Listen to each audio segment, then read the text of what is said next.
हार्दिक आपका हृदय से स्वागत करता है। चलिए आज बात करते हैं परिवार की, आपसी समझ की, एक बहुत ही प्यारी कहानी के जरिए। कहानी की शुरुआत होती है एक ऐसी कॉमन फीलिंग से जो शायद हम में से कई लोगों ने कभी ना कभी महसूस की होगी। ये लगना कि यार हमारे मम्मी पापा हमें समझते ही नहीं हैं। तो हमारी कहानी शुरू होती है एक घर से, जहां एक भाई और बहन आपस में बात कर रहे हैं और कह सकते हैं कि वो दोनों ही अपने मम्मी पापा से थोड़े फ्रस्ट्रेटेड हैं। बेटा कहता है, यार ये क्या है, हर वक्त बस टुकते रहते हैं, ये मत करो वो मत करो। मतलब उसे ऐसा लग रहा है जैसे उस पर हर वक्त बस नियमों की बौछार होती रहती है।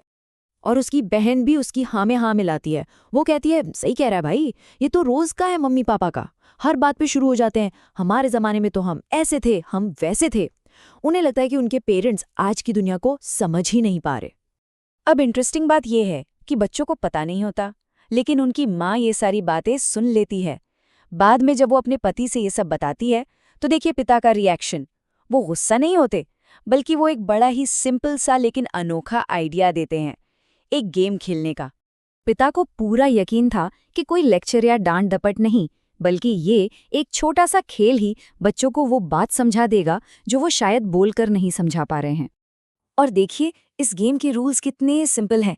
माँ एक सवाल पूछेंगी और अगर आपका जवाब हाँ है तो बस चुपचाप एक कदम आगे बढ़ जाना है। बच्चे भी खुश हो जाते हैं, चलो रोज रोज की किचकिच से कुछ तो अलग और मजेदार करने को मिलेगा। तो चलिए अब खेल शुरू होता है। माँ सामने आती हैं और अपना पहला सवाल पूछती हैं। पहला सवाल बचपन की उन छोटी छोटी चीजों के बारे में था जो आज बहुत आम है। सवाल था, आप में से किसे 10 साल की उम्र से पहले पिज्जा और बर्गर खाने को मिला? अब देखते हैं इस सवाल का जवाब कौन कैसे देता है। और बिल्कुल जैसा सोचा था, दोनों बच्चे फौरन एक कदम आगे बढ़ जाते हैं। लेकिन उनके पिता अपनी जगह से हिले तक नहीं, और बस यहीं से दोनों पीढ़ियों के बीच एक दूरी, एक फासला दिखना शुरू हो जाता है। ठीक है, अब आता है दूसरा सवाल। ये सवाल भी बचपन की सहूलियतों से ही जुड़ा था। किस किस को स्कूल छोड़ने के लिए कोई वैन या फिर मम्मी पापा खुद आते थे? और नतीजा, एक बार फिर बच्चे एक और कदम आगे बढ़ जाते हैं। अब वो अपने पापा से 2 कदम आगे हैं। अब बच्चों को भी थोड़ा अजीब लगने लगता है कि पापा तो अपनी जगह से बिल्कुल नहीं हिले हैं। तीसरा सवाल थोड़ा और पर्सनल था, थोड़ा और गहरा। सवाल ये था कि किसकी हर ख्वाहिश, हर जिद मांगते ही फौरन पूरी हो जाती थी। और गेस व्हाट, तीसरी बार भी सिर्फ बच्चे ही आगे बढ़ते हैं। अब पिता और बच्चों के बीच 3 कदमों का फासला है। ये दूरी अब सिर्फ कदमों की नहीं रही, ये साफ साफ 2 पीढ़ियों के अलग अलग अनुभवों को दिखा रही थी। और बस यहीं से पूरा खेल पलट जाता है। अब तक सवाल थे सहूलियतों पर, अब माँ सवालों का फोकस बदल देती हैं और बात आ जाती है जिम्मेदारियों पर। तो चौथा सवाल आता है, किसके कंधों पर घर की या किसी और तरह की जिम्मेदारियां हैं? और यकीन मानिए ये एक सवाल इस खेल का पूरा नज़ारा बदलने वाला है।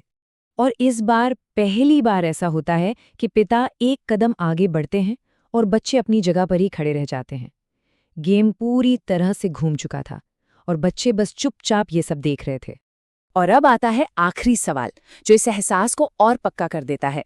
सवाल था, किसे कुछ भी हासिल करने के लिए बहुत ज्यादा मेहनत करनी पड़ती है। नतीजा, एक बार फिर सिर्फ पिता ही आगे बढ़ते हैं। पिता की इन 2 कदमों ने बच्चों को वो सब दिखा दिया जो हजारों शब्द नहीं कह पाते। अब बच्चों के चेहरे पे हैरानी नहीं, बल्कि पछतावा और एक गहरी समझ दिखाई दे रही थी। माँ अगला सवाल पूछने ही वाली थीं कि बच्चों ने उन्हें रोक दिया और कहा, बस मम्मी हम समझ गए। उन्हें अब कुछ और सुनने की जरूरत नहीं थी। वो जो समझना था समझ चुके थे। तो देखा, उस एक छोटे से खेल ने अपना काम कर दिया था। अब वहां कोई शिकायत नहीं थी, कोई बहस नहीं थी, बस एक गहरा एहसास था, एक इमोशनल कनेक्शन था। और कहानी का अंत होता है एक बेहद खूबसूरत मोमेंट के साथ। बेटा, बेटी, माँ और पिता चारों एक दूसरे को गले लगा लेते हैं। अब उनके बीच कोई दूरी नहीं थी, सिर्फ और सिर्फ समझ और प्यार था। ये छोटा सा खेल हमें एक बहुत बड़ी और गहरी बात सिखाता है कि हमारे माता पिता ने जो कदम अपने वक्त में उठाए थे, जो मेहनत उन्होंने की थी, उसी की वजह से आज हम इतने कदम आगे बढ़ पाए हैं।